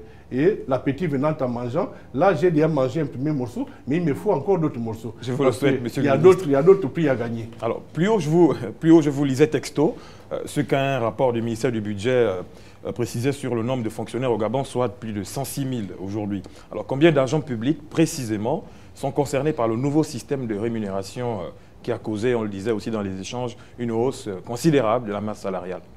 Je refuse. Combien sommes-nous? Là, je m'intègre dedans. Retirez le mot considérable. Je refuse ça. Moi, ministre de la fonction publique, je refuse. Vous savez, lorsque vous prenez 1, c'est un chiffre. Quand vous dites beaucoup, ce n'est plus un chiffre. Vous comprenez? Ces appréciations qualitatives ne nous m'intéressent pas. Et je m'insurge contre ces façons de voir. Parce qu'il faut voir la masse salariale dans toute son entièreté. Je vous ai dit qu'il y a des éléments salariaux, il y a des éléments salariaux qui sont maîtrisés par nous, il y a des éléments non salariaux, mais que l'on intègre dans la masse salariale à la fin de l'année. Non, écoutez, il faut éviter ces genres de traites. Parce que je lis les noms de conjoncture, je lis beaucoup de choses. Et je peux vous assurer que je n'ai qu'un seul sentiment. Soit ceux qui équipent ces choses ne savent pas ce qu'ils équipent, et ça c'est regrettable, soit ils le font exprès. Parce que j'ai la faiblesse de croire que ceux qui équipent ces choses, ce n'est pas dénué d'un sentiment, mais un peu, à la limite, malhonnête quelque part. Non, s'il vous plaît. La masse salariale n'a pas à augmenter, oui. Parce que tout changement structurel entraîne fatalement des augmentations. Même s'il s'agit de 5 francs, c'est une augmentation.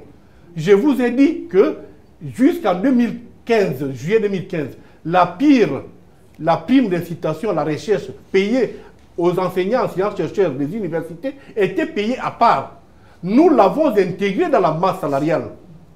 Vous comprenez?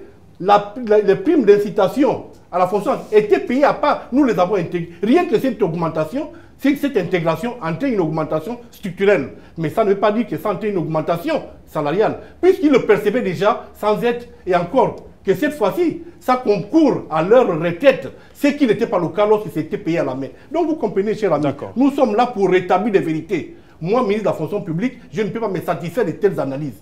Parce que les analyses étant tronquées, je ne peux pas les accepter. Parce que la véritable raison est que il y a beaucoup de personnes qui ne savent même pas de quoi ils parlent, qui parlent de masse salariale. D'abord, la masse salariale, c'est quoi? C'est un concentré. C'est une addition des choses qui viennent de part et d'autre et qu'on additionne et pour en faire un tout. Et là-dedans, il y a à boire et à manger.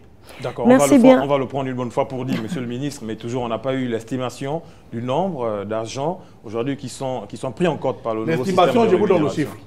En agent permanent, il y a plus de 96 000 agents. D'accord. Plus les agents de la main-d'œuvre permanente qui ont bénéficié également de ces systèmes. Et ils sont aux environs de 10 000. Donc vous comprenez bien. Ah oui, ils sont aux environs. C'est pourquoi le chiffre de 106 000 est bon. Donc vous comprenez bien que tous ces agents ont bénéficié du nouveau système de rémunération. Donc, à partir de ce moment, vous comprenez qu'on aurait dû faire ce système en 2012. Parce que le chef de l'État a pris un décret. Et là, on n'en parle pas. C'est un décret qui disait que personne ne devait plus gagner moins de 150 000 francs dans la fonction publique. Ce décret n'a pas été mis en œuvre. Mais le nouveau système de rémunération est venu le mettre en œuvre.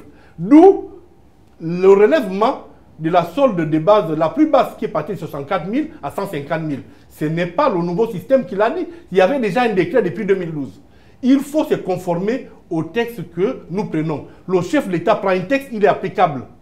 Nous ne l'avons pas appliqué, mais le nouveau système de rémunération est venu l'appliquer. C'est pourquoi nous partons du minimum de 150 000 à un maximum d'1 122 000 francs. Cela dit, avant, un fonctionnaire de catégorie A1 qui avait fait une carrière normale finissait à 730 000 francs de salaire. Et vous trouvez vraiment qu'on peut faire une fonction publique de développement avec de telles rémunérations? Le chef d'État a une vision. Il veut que la fonction publique devienne un moteur de développement, il devienne un moteur de croissance. On ne peut pas vouloir faire d'une structure comme la fonction publique un moteur de développement avec des rémunérations telles que c'était. Aujourd'hui, nous avons mis le premier palier. Les rémunérations sont là. Maintenant, c'est pourquoi, par la suite, on verra que maintenant, c'est la gestion. Merci bien, monsieur le ministre. Merci aussi, Aimé Manix. Nous allons devoir changer de décor. Alors, notre invité va devoir débattre avec un acteur de la société civile sur les questions en rapport, justement, avec le secteur public. Il s'agit de Pierre Minsa, du SAPAS, le syndicat autonome des personnels des affaires sociales. Nous vous retrouvons juste après ce jingle. Nous sommes là à la deuxième partie de notre émission, la partie qui est consacrée au débat. Monsieur Pierre Minsa, bonsoir. Bonsoir Madame Patricia. Alors ce soir, c'est vous qui représentez tous les partenaires sociaux, notamment du secteur public. Vous êtes assistant social et vous êtes également le secrétaire général du syndicat autonome des personnels des affaires sociales. C'est bien cela? Je suis effectivement Pierre Minsa, RG du SAPAS, par ailleurs membre du bloc syndical de la première seconde, favorable à la trêve sociale, et puis assistant social non reclassé. Comme vous le dites si bien, vous êtes donc ce soir en face du ministre de la fonction publique, Jean-Marie Ogandaga. C'est donc l'occasion pour vous de mieux appréhender les réformes entreprises dans cette fonction publique, puisque, comme vous le dites, vous êtes agent de l'État gabonais. Oui. Vous vivez la mise sous banc de caisse actuellement. Comment le vivez-vous, cet état de fait, quand on sait que vous êtes père de famille? Merci. Il faut faire un petit rappel. En 2014, nous sommes signataires d'un protocole d'accord avec le Premier ministre sortant, monsieur le professeur Daniel Onanda, et le ministre de la fonction publique était présent. Il est aussi signataire de ce protocole d'accord qui stipulait qu'au mois de mai 2016, je veux dire, que la PIP devrait être versée aux agents de la santé et affaires sociales. Dans le même protocole d'accord signé par le gouvernement, il était stipulé qu'on devait aussi organiser les concours professionnels, avec bien d'autres points. Et ce protocole d'accord a été violé en flagrant délit par le gouvernement parce que dans ce protocole d'accord, seuls les concours professionnels ont été organisés par le ministère de la fonction publique. Alors, ce qui fait que quand on relance la grève en 2017, et là, cette grève tournait autour essentiellement d'un point exclusif, qui est le paiement de la PIP du deuxième trimestre 2015, le ministère, je voudrais dire le gouvernement, parce que la mise en bon de caisse n'est pas du ressort d'un département ministériel, mais c'est tout le gouvernement qui prend la décision de mettre les agents en bon de caisse, puisque c'est le seul moyen pour eux de vouloir maîtriser les effectifs. Alors, quand on repart en grève en 2017 pour cause non-paiement de la PIP, nous avons plusieurs fois eu des rencontres avec le ministre de la fonction publique, le ministre de la Santé et le ministre du Budget, qui nous ont clairement dit que oui, nous reconnaissons que le gouvernement vous doit la PIP, mais compte tenu des insuffisances au niveau de la caisse, nous ne sommes pas en mesure de vous payer cette PIP pour l'instant. Et ce même gouvernement a été dans l'incapacité totale de nous dire à quand le paiement de cette PIP. Vous voyez, à partir de cet instant, nous avons dit, puisque c'est un gouvernement qui ne veut pas, ne serait-ce que nous dire la date à laquelle la PIP sera payée, la seule chose pour nous maintenant, c'est de persister dans notre mouvement de grève. Ce qui a justifié le fait que Affaires sociales et santé, nous soyons en bon de caisse. Donc c'est une situation justifiable par le fait que nous soyons en grève, mais nous pensons que ce n'est pas la bonne façon de régler les conflits. Ce n'est pas la bonne façon de régler les conflits. Et la mise en bon de caisse a fait en sorte que les fonctionnaires qui sont affectés, par exemple à Bitam, que leur bon de caisse se retrouve au Konja. Vous voyez? Donc ça a entraîné vraiment beaucoup de désagréments au niveau du fonctionnement, au niveau du déplacement et autres. Et ça, c'est à l'actif du ministère de la fonction publique, sinon de tout le gouvernement, parce que ce gouvernement devrait payer les dommages et intérêts à ses agents. Alors, monsieur le ministre, vous le voyez bien, vous l'entendez également, que l'anathème est rejeté sur vous. C'est peut-être rebondir sur les propos de monsieur Minsa. Merci, Madame Patricia. Je ne peux que rebondir. Et c'est d'autant plus qu'il le reconnaît et il n'a pas dit quelque chose d'important, que depuis que je suis à la tête de ce département, les portes de la fonction publique ont été ouvertes à tous les partenaires sociaux parce que nous avons également en charge le dialogue social. Et c'est à ce titre que le protocole dont il parle, nous sommes co-signataires de ces protocoles parce qu'il était question de reconnaître ce qui est dû. Mais Madame Patricia, vous êtes aussi, nous sommes tous agents de l'État, et vous savez qu'aucun Gabonais n'ignore la situation difficile dans laquelle se trouve l'État aujourd'hui, du fait de la crise économique, qui n'est pas une crise interne au Gabon, mais qui est une crise quasiment mondiale. Et lorsqu'il y a un amenuissement de nos ressources, il y a des arbitrages à faire. Même dans nos maisons, lorsqu'il y a une diminution de nos ressources, nous faisons des arbitrages. Et il était de bon ton pour nous, gouvernement, de dire oui, nous reconnaissons, nous avons signé en 2016 ce protocole d'accord. Oui, c'est un acquis. Nous reconnaissons également que nous vous devons la PIP. Oui, nous sommes engagés à faire le concours professionnel. Nous avons fait ce concours.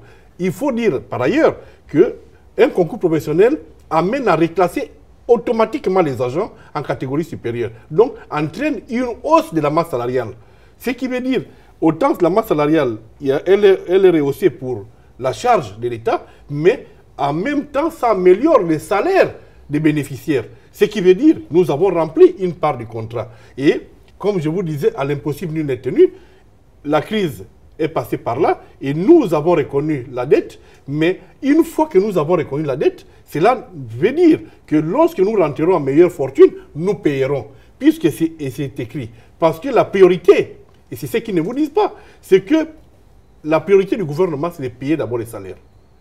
Et pour que je paye votre salaire, il faudrait que vous justifiez d'une présence au poste pendant 30 jours. Et au 30e jour, vous avez le salaire. Et arrêtez le travail pendant 30 jours, parce que vous réclamez une prime qui est déjà reconnue comme due par l'État, c'est une faute professionnelle. Budgétisé. Budgétiser, j'en doute fort. Parce qu'on peut budgétiser, mais sans avoir les ressources. Budgétiser, je dis que je reconnais, j'ai mis une ligne. Mais si je n'ai pas dans ma caisse ce pourquoi j'ai budgétisé, vous comprenez bien qu'il faut que je fasse des arbitrages. Monsieur Pierre Mensah, vous savez bien que je vous ai reçu. Mon collègue de la santé et moi-même, vous avons reçu. Et je vous ai même dit ces jours, est-ce que vous allez laisser mourir les Gabonais dans les hôpitaux parce qu'une prime ne vous est pas payée? Et une prime qui, au demeurant, est déjà reconnue comme une charge, comme une dette nue. Vous m'avez regardé droit dans les yeux, vous avez dit non. Et je vous ai dit, privilégiez d'abord le salaire, parce que c'est ce pourquoi nous travaillons tous les jours. Les primes, c'est l'exception. Mais vous n'allez pas faire passer l'exception pour le principal. Le principal étant le salaire dû à la fin du mois. C'est pour cette raison, ayant rappelé à nos collaborateurs, parce qu'au-delà d'être des syndicalistes, ils l'oublient très souvent, ce sont nos collaborateurs. On n'a jamais oublié. Et étant nos collaborateurs, moi, en tant que responsable de la continuité du service, madame, parce qu'un hôpital doit continuer à tourner, une école doit continuer à tourner, mes services doivent continuer. Mais si du fait de la grève, il n'y a plus d'hôpital, il n'y a plus de soins, il n'y a plus... Vous comprenez bien que le fait pour eux de réclamer une prime pose des dommages aux économiquement faibles, pose des dommages aux populations qui elles, ne comprendraient pas que les agents arrêtent de travailler à cause d'une prime qui est déjà reconnue comme étant une dette. Mais voilà, parlons de cette prime aussi, M. Mensah. La PIP a été payée. Non. Vous voyez, c'est ce qui n'est pas bien. C'est ce qui n'est pas bien. Parce que le gouvernement a tendance à vouloir prendre le dessus quand il sait bien qu'il a tort. Nous disons ceci. Nous sommes en 2015. Nous revendiquons là la prime de 2015, la PIP.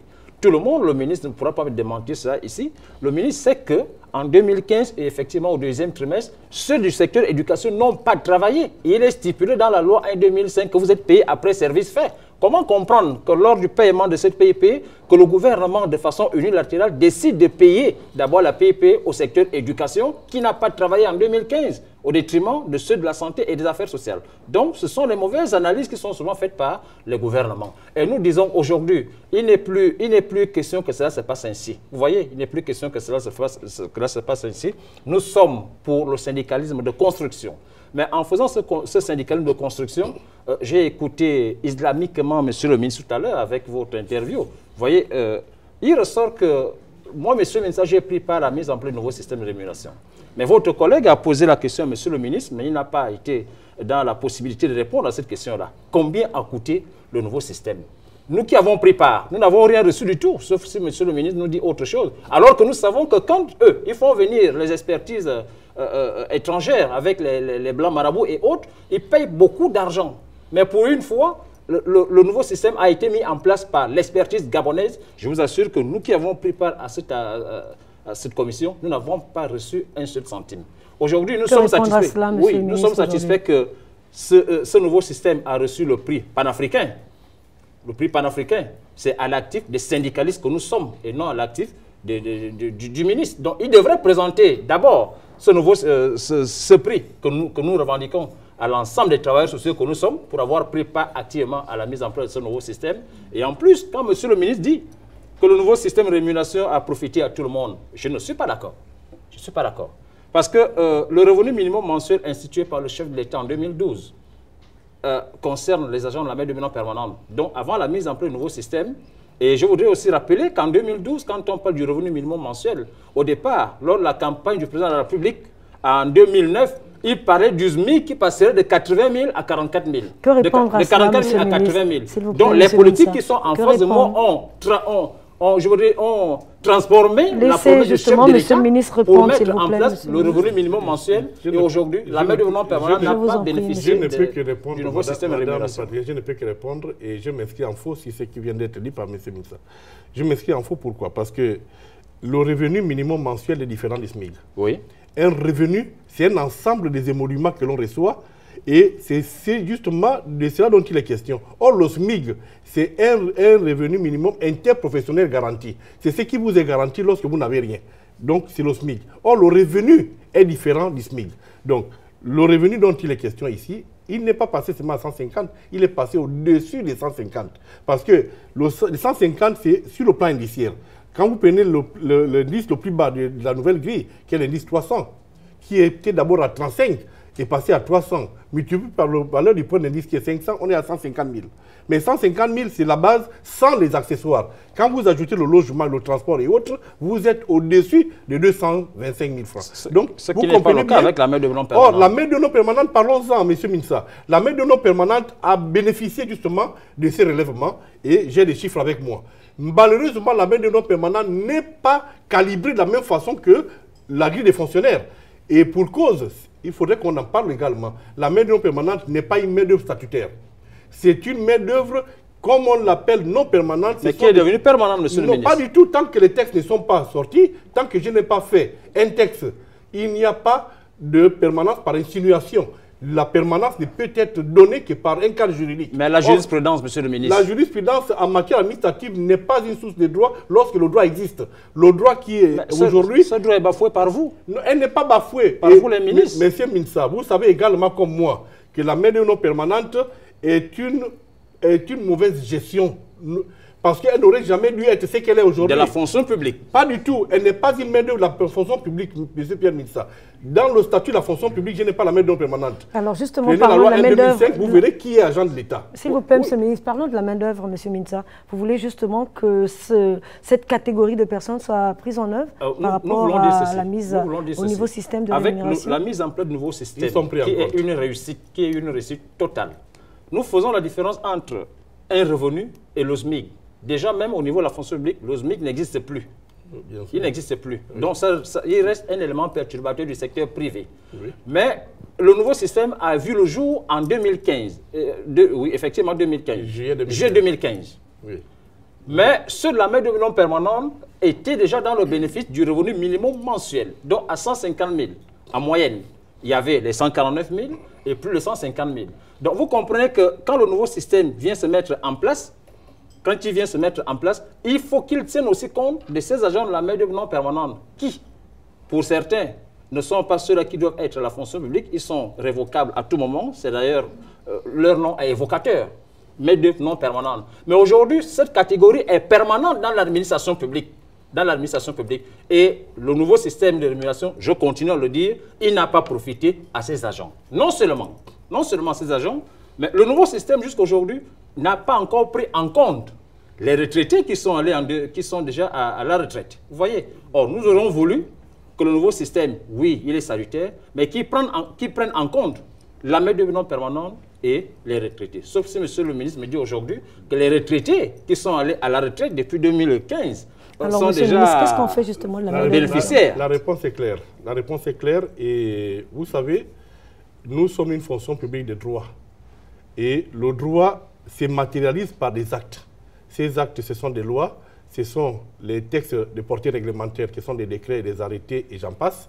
Et lorsque nous sommes dans cette configuration, tout ce qui n'est pas de droit est une excroissance. Et c'est même la conséquence de l'héritage ancien. Parce que n'oublions pas que la fonction publique qui est la nôtre aujourd'hui, nous l'avons héritée de nos dévanciers. Donc, lorsque le chef de l'État, Ali Bongo Ondimba, dit qu'il veut une fonction publique qui soit tournée vers le développement, une fonction publique qui soit professionnalisée, une fonction publique qui soit moteur de croissance. Donc vous comprenez bien que cette catégorie appelée médium permanente, sans pour autant la jeter, nous l'avons héritée, mais nous voulons lui donner une forme. C'est pourquoi d'ailleurs... C'est quelle forme, monsieur le ministre? La forme, c'est qu'il faut donner, il faut donner à cette catégorie d'agents qui aujourd'hui nous assistent dans nos missions, il faut leur donner une existence juridique, premièrement. Ça veut dire qu'elle va toujours exister, cette catégorie. Pour l'instant, c'est des êtres humains, madame. Il n'est pas question de les chasser. Il n'est pas question de... D'ailleurs, je ne vais pas utiliser un terme péjoratif. Il n'est pas question qu'on tue qui que ce soit. C'est des personnes, quelquefois, ce sont nos parents et amis. Donc, ces personnes sont là. Elles auraient dû être fonctionnaires ou contractuelles, mais on en a fait de la médium permanente. Oh, soit... Nous sommes devant un fait accompli. C'est pourquoi nous, fonction publique, qui jusqu'à 2014-2015 ne connaissions pas l'existence en matière légale de cette catégorie d'agents, nous sommes obligés de les intégrer dans les textes que nous sommes en train de faire pour faire en sorte que cette catégorie d'agents puisse avoir des droits au même titre que les autres agents de l'État. Mais pour ce qui est de la rémunération, ils ont la même rémunération que les agents des catégories qui sont correspondantes au niveau de la fonction publique. Je vais parler de cela, les catégories B et C. Donc, ces agents, ils ont bénéficié de nouveaux systèmes et je persiste et signe. Si maintenant il y a un ou deux individus qui ne sont pas dans ces cas, qu'ils viennent nous voir. Mais par rapport à ce que j'ai, moi aussi j'ai la médium permanente au ministère. Croyez-moi, ils ne gagnent pas moins de 180 000 francs CFA. Ce qui veut dire qu'ils rentrent bel et bien dans ce que nous disons, que le minimum de 150 000 francs leur est applicable, plus des autres indemnités.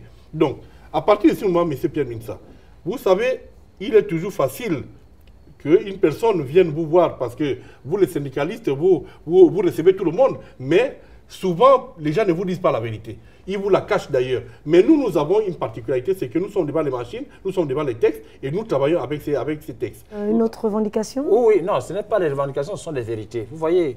ces vérités sont des revendications après, Non, monsieur le ministre. Vous voyez, quand monsieur le ministre vous parle de la main non permanente, mais monsieur le ministre, vous et nous en commission en 2012, sous Raymond Donsima, le protocole d'accord qui a sanctionné les travaux de 2012 commission. Il avait été dit, et vous avez reconnu, que la main-d'œuvre non permanente, qui vit dans la précarité, devrait être en principe versée à la fonction publique pour un changement de statut. Permettez. Oui, non, vous avez signé ce protocole d'accord. Moi aussi, je suis signataire de ce protocole d'accord. Mais de 2012 jusqu'à nos jours, nous parlons toujours de la même situation. Très rapidement. Et aujourd'hui, le système de retraite au niveau du Gabon est par répartition. Donc, nous qui sommes en fonction, nous payons pour ceux qui sont déjà allés à la retraite. C'est la répartition. Mais monsieur le ministre, à partir du moment où, au niveau de la fonction publique, les recrutements sont plus ou moins bloqués, ne voyez-vous pas que nous sommes en train de geler nos différentes pensions parce que jusqu'aujourd'hui, il n'y a que la répartition au Gabon en matière de système de retraite générale? Non, pas du tout. Non, là encore une fois, vous mélangez des choses. Non, c'est en 2012, nous signons un papier. Oui, qui dit, et d'ailleurs nous l'avons signé sous la pression des syndicats, parce que n'oublions pas. On vous a obligé? Mais non, c'est bon, laissons ça. Donc vous savez bien que c'est vous. Donc nous avons signé. Et je peux même vous dire, si vous prenez les statistiques de 2012 à 2015, beaucoup d'agents qui étaient à la main ont été recrutés. J'ai des chiffres. Malheureusement, ce n'est pas... C'est au niveau de votre département ministériel. Pas du tout. Ce n'est pas le cas ailleurs. Pas du tout. Mon département ministériel, qui est le département des fonctionnaires par excellence, ne recrute pas la main permanente. Mais la preuve, vous avez la main permanente de votre département qui a plus de 180 000, ce qui n'est pas le cas pour les autres. Non, cher ami. Au niveau de Gabon Télévision, il y a les collaborateurs extérieurs qui n'ont toujours rien du tout. Non, vous avez dit collaborateurs extérieurs, donc ce n'est pas la main permanente. Donc ça, c'est différent encore une fois. Ce sont les différences que vous attribuez aux agents. Non, ce n'est pas nous, ce sont des personnes elles-mêmes qui donnent des noms. Si vous avez la fonction publique, vous verrez que tout ce que nous disons est dans la loi. Nous avons des agents qui sont agents permanents et nous avons ces catégories. S'agissant de la main permanente qui est devenue fonctionnaire, je peux vous dire, le séjour d'un tronc d'arbre dans l'eau, on dit au village, ne transformera jamais en crocodile. Vous prenez un agent de main permanente qui n'a pas de niveau, quel que soit ce qu'il peut demander, il ne peut pas intégrer la fonction publique. Par contre, il y a beaucoup d'agents qui étaient là-bas par défaut, mais qui ont demandé à intégrer et que nous avons intégré dans la fonction publique. Et j'ai Chaque jour, je signe des intégrations de ces anciens et qui viennent même revendiquer leur durée dans la main-d'œuvre permanente. Donc, ce qui veut dire que ce mouvement n'est pas fermé. Par contre, si on avait arrêté le recrutement à la main-d'œuvre permanente, vous aurez vu que ce qui resterait à la main-d'œuvre permanente serait Epsilon. Malheureusement, on a continué à recruter la main-d'œuvre permanente. Mais qui recrute? C'est les politiques que vous êtes. Mais écoutez, le politique, si vous le définissez dans un sens stricto, oui, c'est moi. Oui. Mais vous tous, vous êtes des politiques. Lorsqu'il y a eu la grève à l'éducation nationale, qu'est-ce qui s'est passé avec les prêts salariés, les prêts primaires? Les prêts primaires. Très bien. Vous nous avez fait prendre plus de 3000 agents. Et vous avez signé et ces 3000 agents, aujourd'hui, sont assis. C'est vous qui le dites. Mais je le sais. Et si vous savez qu'ils sont assis, pourquoi ne pas leur mettre en bon de caisse pour vérifier qui est effectivement là? Vous ne le faites pas. En mettant en bon de caisse, nous savons pourquoi ils sont assis. C'est parce que nous avons fait ce travail avant la mise en bon de caisse du secteur santé. Donc c'est pour vous dire, M. Pierre Minsa, qu'il faudrait que nous rapportions la vérité. Les syndicalistes, vous êtes là pour nous aider. Vous devez être le premier tamis, le premier filtre, pour faire en sorte que ce qui arrive à votre niveau et à notre niveau soit la vérité. Malheureusement, madame, je peux vous dire que la main-d'œuvre permanente, le travail suit son cours à la fonction publique pour voir comment prendre cette catégorie de compatriotes et leur donner un statut juridique qu'ils n'ont pas aujourd'hui. Deuxièmement, nous sommes en train de régler un deuxième problème qui est celui de l'harmonisation du système de pension au niveau des agents de l'État. Ce travail est ardu et complexe parce qu'il y a des choses qu'on croit que c'est facile. Il a dit que par le passé, on prenait des cabinets pour faire ce travail. Mais cette fois-ci, nous nous sommes dit, il n'y a que des Gabonais qui connaissent mieux notre système et c'est à nous de régler nos problèmes. Et ce travail est en cours et je félicite ici nos collaborateurs de la Caisse des pensions qui font un travail énorme parce que je peux vous assurer que gérer l'être humain, ce n'est pas facile. Si vous vous trompez sur un être humain, c'est beaucoup plus difficile à rattraper que si vous vous trompez sur un chiffre ou sur une action. Donc c'est pourquoi, M. Pierre Minsa, tout en reconnaissant que nous n'avons pas tout fait, mais reconnaissez que le travail qui est abattu aujourd'hui à l'endroit des agents de l'État est énorme. Merci bien, Monsieur Minsa. Il y a des téléspectateurs qui veulent également participer à l'émission à travers quelques questions. Alors, justement, je commence par la première question de Monsieur Anissé Badinga qui dit ceci. Pourquoi aujourd'hui les avancements sont-ils bloqués depuis 4 ans, Monsieur le ministre? Merci, Madame Patricia. Les avancements ne sont pas bloqués. Nous avons dit que nous avons changé le mode d'avancement de la fonction publique. Pendant plus de 30 ans, nous avons fait dans le laisser-aller. Nous avancions par ancienneté. C'était des glissements, on appelle ça des glissements catégoriels. C'est que tous les 2 ans, tous les 3 ans, pour ainsi dire tous les ans, il y avait un lot d'agents qui avançaient. Lorsque les actes n'étaient pas pris dans l'immédiat par la fonction publique, ça faisait des retards dans les situations administratives. Et lorsque c'était régularisé, ça a mené une augmentation, un changement au niveau des indices, au niveau des catégories, qui a mené l'augmentation de la masse salariale structurelle. Et lorsque ce n'était pas payé dans l'année, ça rentrait dans les rappels. D'où le lot des rappels que nous avons, qui se chiffre au milliard aujourd'hui, au niveau du trésor, au niveau de la solde et au niveau de la dette intérieure, ça rentre justement dans ces modes de gestion que nous avions gardés pendant 30 ans. Merci bien, Monsieur le ministre. La répétition est la mère des sciences. Nous allons également passer à la deuxième question. Depuis 2015, on a arrêté l'avancement automatique. Nous avons dit... Nous avons régularisé tout le monde jusqu'à 2015 et après 2015, nous avons dit stop, nous passons désormais à l'avancement au mérite à la suite des évaluations. Merci, Monsieur le ministre. Je rappelle, s'il vous plaît, Monsieur Minsa. S'il vous plaît, Monsieur Minsa, vous n'avez pas la parole. S'il vous plaît. Nous poursuivons avec Monsieur Minsa, s'il vous plaît. Il a déjà vu le jour sur nos tablettes. En matière d'applicabilité, d'effectivité, nous ne le sentons pas parce que les mécanismes n'ont pas été mis en place. Monsieur le ministre, veuillez m'excuser. Alors, s'il vous plaît, Monsieur le ministre, les téléspectateurs veulent aussi poser des questions, s'il vous plaît. C'est quelque chose, nous le testons. Quels sont les mécanismes là quand on a fait le système de rémunération. Nous l'avons testé pendant plus de 6 mois. Oui. Donc, avant d'arriver au bulletin, vous étiez là avec moi. Nous avons vécu cela. Donc, quels sont les mécanismes qui ont été mis en place pour l'avancement au mérite? Souffrez, s'il vous plaît, Monsieur Minsa. Revenez à la fonction publique. Je vous en prie, Monsieur le ministre. Alors, ce sont là les questions. Je vous en prie, Monsieur le ministre. Ce sont là les questions, justement, des Facebookers. C'est sur notre site officiel. Et la deuxième question, la voici. Elle parler de Pierre Kinéné. Ce dernier dit ceci: nous attendons toujours les résultats de l'audit de la main-d'œuvre non permanente. Qu'en est-il? Les résultats de l'audit sont connus au ministère du Budget. C'est dommage que si j'avais su, je vous aurais apporté des résultats. Mais ces résultats de l'audit, selon les chiffres que j'ai, montrent clairement que cette main-d'œuvre non permanente doit être complètement repensée. Doit être repensée parce qu'il y a des agents qui se trouvent à la main-d'œuvre permanente qui ne devaient pas y être. Ça, c'est le premier constat. Le deuxième constat est qu'il y a une disproportion entre les emplois et le nombre d'agents qui est à la main-d'œuvre permanente. Ce qui veut dire qu'il faudrait qu'on revienne à la définition des emplois, que l'on sache exactement. On ne peut pas avoir des agents de catégorie C qui font doublon avec la main-d'œuvre permanente, madame. Or, là, il y a une double dépense et ça, il faudrait qu'on le corrige.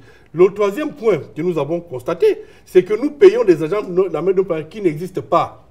Donc, vous allez quelque part, vous avez un nom, mais quand vous demandez cette personne, elle n'est plus. Elle vous dira que j'étais là, du budget, hein? J'étais là il y a 2 ans, je ne suis plus, et vous trouvez d'autres personnes. Donc bref, il y a tout ce travail de nettoyage.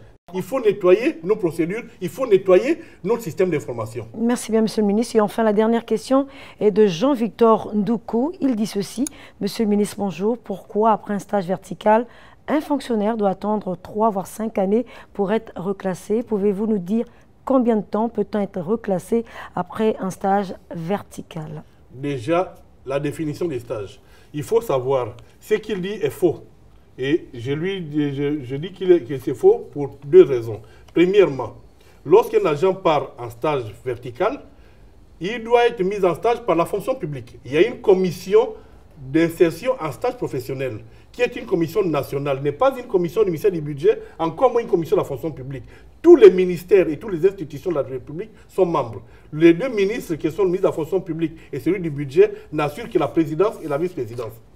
Lorsqu'un agent part par la voie normale d'insertion en stage professionnel, lorsqu'il revient, son ministère le déclare comme étant de retour en stage avec une reprise des services. Automatiquement, les services de gestion des carrières de la fonction publique lui établissent une attestation de fin de stage et un arrêté de reclassement après stage. Et il est automatiquement reclassé. Mais lorsque celui-là parle de 5 ans, il faudrait se dire, est-ce que c'est la fonction publique qui l'a mis en stage ou bien il est parti de lui-même et il a appelé ça stage?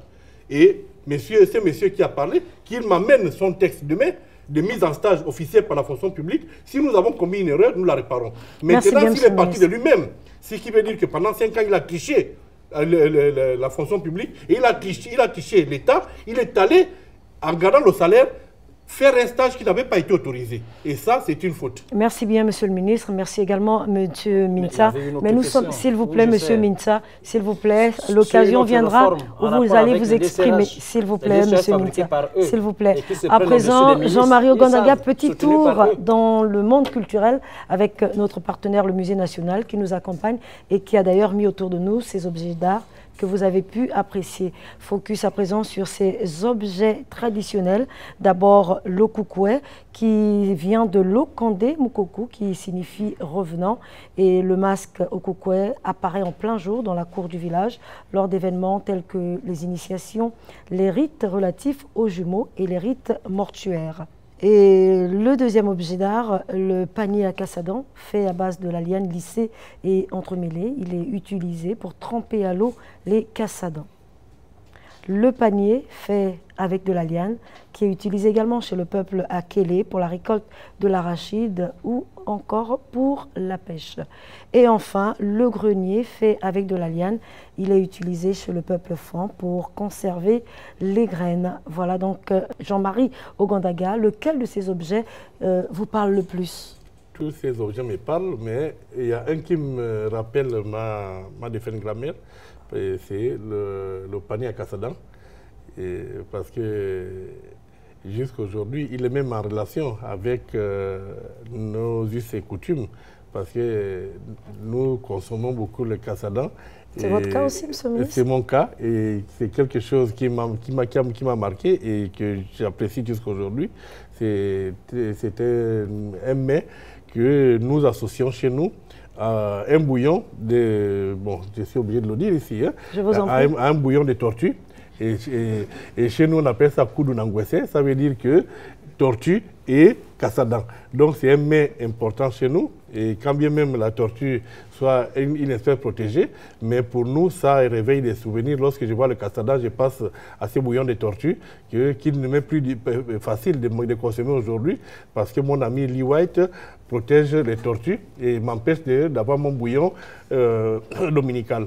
Merci bien, Monsieur le ministre, d'avoir été des nôtres. C'est également la fin de cette émission Lundi Mat, dernière saison, l'émission Va-t-en vacances. Et toute l'équipe vous remercie d'ailleurs de votre fidélité. On se donne rendez-vous dès la rentrée prochaine, c'est-à-dire au mois de septembre. Au revoir et à bientôt.